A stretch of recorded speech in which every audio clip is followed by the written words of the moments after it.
Hello everyone, कैसे आप लोग? आई होप आप अच्छे होंगे। Welcome to the amazing platform of physics Wallah. मेरा नाम है ओमर। आप देखना शुरू कर चुके हैं एक प्यारी खूबसूरत सी इनऑर्गेनिक केमिस्ट्री की सीरीज, जहां पर हम 10 मिनट में एक अच्छा सा कॉन्सेप्ट सीखते हैं। अगर आप नहीं फॉलो कर रहे हैं तो भैया जी ये प्लेलिस्ट आपके सामने दिख रही है, इसको जाकर के देखिएगा। आपके क्वेश्चंस बनने लग जाएंगे। सारे सब टॉपिक्स अच्छे तरीके से यहां पर एक्सप्लेन किए जा रहे हैं विथ PYQs। ठीक है जी। आज हम कुछ चर्चा करेंगे। कंसंट्रेटेड ओर मान लीजिए आपके पास बन चुका है। अब मुझे कंसंट्रेटेड ओर से क्या बनाना है? मेटल बनाना है। तो हम क्या करते हैं भैया, कंसंट्रेटेड ओर की करा देंगे कैल्सिनेशन या रोस्टिंग। और मैं चर्चा आज इसी पर करूंगा। अक्सर बच्चे पेपर में यही नहीं ढूंढ पा रहे कब कैल्सिनेशन है और कब रोस्टिंग है। यहां ढंग से सिखाया जाएगा, आप इत्मीनान से सीखिएगा। ठीक है जी। अगली चीज क्या है कि भैया देखो, जब कंसंट्रेटेड ओर था उसकी कैल्सिनेशन या रोस्टिंग करा दी गई तो वो मेटल का ऑक्साइड बन जाता है। जब मेटल का ऑक्साइड बन जाए तो इसका रिडक्शन करा करके हम आराम से मेटल बना सकते हैं। तो यहां पर कुछ ऐसा है कि हमारे पास ओर कंसंट्रेटेड था, हमने कैल्सिनेशन कराई या रोस्टिंग करा दी, इसके बाद भैया मेटल ऑक्साइड बन गया और इसका रिडक्शन प्रोसेस करा करके हमने मेटल बना लिया। लेकिन प्रश्न ये है कि कैल्सिनेशन क्या है और रोस्टिंग क्या है। तो चलिए देखते हैं। नाम से वैसे बहुत कुछ मतलब निकल के आ रहा है। रोस्ट करने का मतलब क्या होता है? चीजें रोस्ट की जाती हैं ऑक्सीजन के प्रेजेंस में। हमारे घर में रोस्टिंग जो चलती है वो वाली क्या होती है? ऑक्सीजन के प्रेजेंस में। और कैल्सिनेशन में जस्ट सिंपल सा हीट करना है। वो भी देख करके पता चल जाता है। कैसे बताता हूं। आपके सामने प्रस्तुत है कैल्शियम कार्बोनेट। अब एक बात बताइए, क्या यहां पर ऑक्सीजन है या बाहर से ऑक्सीजन लेने की जरूरत है? तो आप कहेंगे अरे यहां पर तो ऑक्सीजन है, इसका मतलब बाहर से ऑक्सीजन की जरूरत नहीं है। तो भैया सिंपल सा इसको हीट करा दीजिए। तो ये हो गया कैल्शियम कार्बोनेट का कैल्सिनेशन। जब हीट होगा तो कैल्शियम ऑक्साइड बनेगा और CO2 गैस जो है गैस के फॉर्म में निकलकर परलोक से धर जाएगा, निकल जाएगा। अगली चीज देखें, रोस्टिंग के अंदर देखो भैया ये सल्फाइड ओर होंगे। तो जो सल्फाइड है उसमें क्या ऑक्सीजन प्रेजेंट है? नहीं है। इसका मतलब बाहर से ऑक्सीजन लेना पड़ेगा, तभी तो मेटल ऑक्साइड बन पाएगा। क्लियर है जी? Yes sir. अब ये बर्न होगा तो क्या होगा? जब कॉपर ऑक्सीजन के प्रेजेंस में बर्न होता है, जलता है, तो ये बनाता है Cu2O। और जब सल्फर जलता है तो बनाता है SO2 गैस। ये भी भैया ऊपर की तरफ ही भागेंगे। क्लियर है? इसी तरीके से जिंक सल्फाइड लिया, ऑक्सीजन के प्रेजेंस में बर्न करेंगे। जिंक जब बर्न होगा, जलेगा, तो जिंक ऑक्साइड बनाएगा और सल्फर जलेगा तो SO2 गैस बनाएगा। इतनी बात क्लियर है? Yes sir. अगली चीज देखें, Fe2O3.3H2O। तो ये 3H2O क्या है? Water of crystallisation. आपके क्रिस्टल के अंदर ये वाटर प्रेजेंट है ना। अगर ये प्रेजेंट है तो हम हीट करें तो क्या होगा? ये वाटर वेपर बनेगा और उड़ जाएगा। तो आपके पास क्या प्रेजेंट मिला? Fe2O3 प्लस यहां पर मिल जाएगा 3 टाइम H2O। और H2O यहां पर वेपर के फॉर्म में उड़ेगा, है ना। क्या यहां पर कहीं से ऑक्सीजन की जरूरत नजर आ रही है? अरे नहीं सर, यहां ऑक्सीजन पहले से है, इसका मतलब हमें ऑक्सीजन नहीं चाहिए। क्लियर है जी? अब आइए यहां पर समटाइम्स, ये बहुत इंपॉर्टेंट चीज है, जान लीजिएगा, इसको ध्यान से पढ़ लीजिए। Times roasting may not bring about complete oxidation. उसका इकलौता एग्जांपल ये है। यहां पर हम क्या कर रहे हैं? बर्न करा रहे हैं। तो जिंक भी ऑक्सीजन पकड़ करके जा रहा है, सल्फर भी बर्न होकर के जा रहा है। लेकिन जब हम CuFeS2 लेते हैं, जब हम CuFeS2 लेते हैं और इसको बर्न कराते हैं तो आयरन जो है वो अपना ऑक्साइड बना लेता है, सल्फर भी बर्न होकर के अपना ऑक्साइड बना लेता है। लेकिन कॉपर का ऑक्साइड बहुत इजीली नहीं बनता, तो यहां पर Cu2S बन जाता है। ये वाला पार्ट प्रेजेंट रहता है इस तरीके से। अब हाँ, इसको बर्न करोगे तो दोबारा ये वाला प्रोसेस हो जाएगा। लेकिन पहली बार जब बर्निंग हुई तो भैया ये बन जाएगा। क्लियर? यही लिखा है कि कंप्लीट ऑक्सीडेशन नहीं हो पाता, ये नहीं बर्न हो पाता। बहुत ज्यादा इंपॉर्टेंट है, पेपर में आता है। अगली चीज सुनिए, ये है भैया हमारा ZnCO3। इनके नाम आपको आने चाहिए। ठीक है जी? ZnCO3 को अगर हमने हीट किया, सेम कहानी यहां पर भी है बतानी। ZnO बनेगा और CO2 गैस भग लेगा भैया। अगला सुनिएगा, FeCO3 को अगर हमने हीट किया, इसको सिडेराइट कहते हैं, शायद याद होगा आपको। ठीक है जी? यहां पर क्या बन जाएगा? FeO plus CO2। जिन बच्चों को नाम ना याद हो रहा हो और का, उसके लिए मैं लिंक डला दूंगा, लिंक में जाकर क्लिक करिए और को याद करिए, बहुत ज्यादा इंपॉर्टेंट है। अगली चीज सुनिएगा, ये अक्सर बच्चों को याद नहीं होता कि डोलोमाइट को याद करने का तरीका ये है। देखो, डो लिखा है, दो हिंदी में दो का मतलब क्या होता है? दो लोग, है ना भैया, दो। तो देखिएगा, दो क्या हम कर रहे हैं? इस तरीके से सॉल्ट्स को हीट कर रहे हैं। तो पहली बात ये याद होगा। दूसरा चीज, ये दो जो होगा वो ग्रुप 2 को याद कराएगा। किसको याद कराएगा? ग्रुप 2। और ग्रुप 2 में कौन कौन प्रेजेंट है भैया जी? कैल्शियम एंड मैग्नीशियम प्रेजेंट है। तो इस तरीके से हिंट आपको मिल जाएगा ऑप्शन के अंदर, है ना। तो आपको कैल्शियम एंड मैग्नीशियम आपकी खोपड़ी में आ जाएगा। इनके कार्बोनेट्स अगर आप हीट करोगे तो कैल्शियम कार्बोनेट तो भैया CaO देगा, मैग्नीशियम कार्बोनेट MgO देगा, और CO2 तो दोनों जगह से निकलकर भाग लेगा।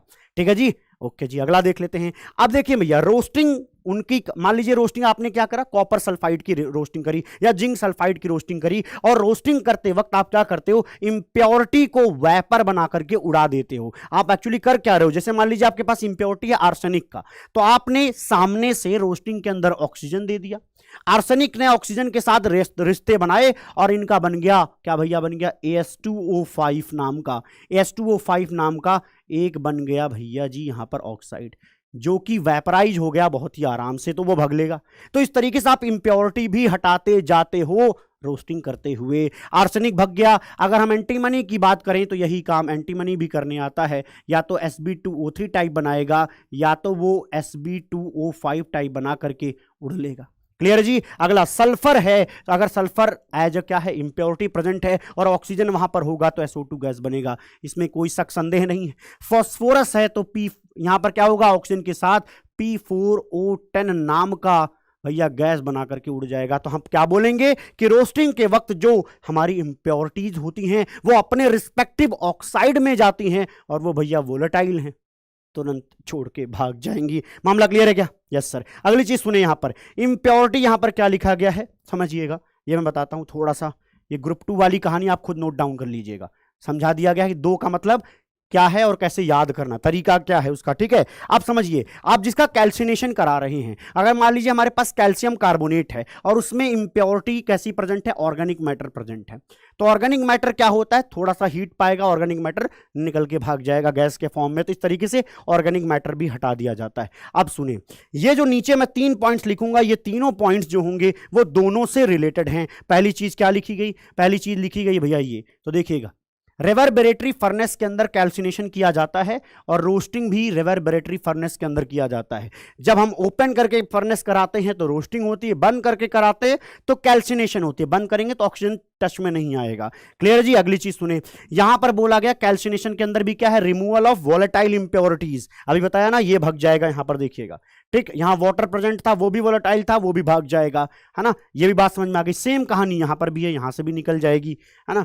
अगली चीज क्या है, ये भैया कभी कभी पूछा जाता है, और बिकम्स पोरस। यस, दोनों में ही और पोरस होगा। अरे भाई एक बात समझो, अगर मान लीजिए ये और है, अब हर जगह आप कहीं ना कहीं गैस वैस बना के उड़ा रहे हो तो होगा क्या, गैस निकलेगी यहां से, या आपके ओर में से अगर गैस निकलेगी, जिस जगह से निकलती जाएगी वहां पर क्या होगा, छिद्र बन जाएंगे, पोर बन जाएंगे। इस वजह से वो पोरस बोला जा रहा है। मामला क्लियर है? यस सर क्लियर है। याद रहेगा? जी सर याद रहेगा। अगली चीज देखते हैं, अगली चीज देखते हैं मेरे भाई। अगला क्या है, अगली बहुत शानदार चीज है, पेपर में ये बहुत पूछा जा रहा है, self reduction in roasting. Roasting कराते वक्त सेल्फ रिडक्शन होता है, वो खुद को ही रिड्यूस करा लेते हैं। और वो कौन कौन से लोग हैं? अरे पब में क्यों हंगामा हो गया, पब में क्यों हंगामा हो गया, क्योंकि वहां पर भैया आप क्या करते हो, पब में जाते हो, है ना, 2-4 पैक ज्यादा चढ़ा ले।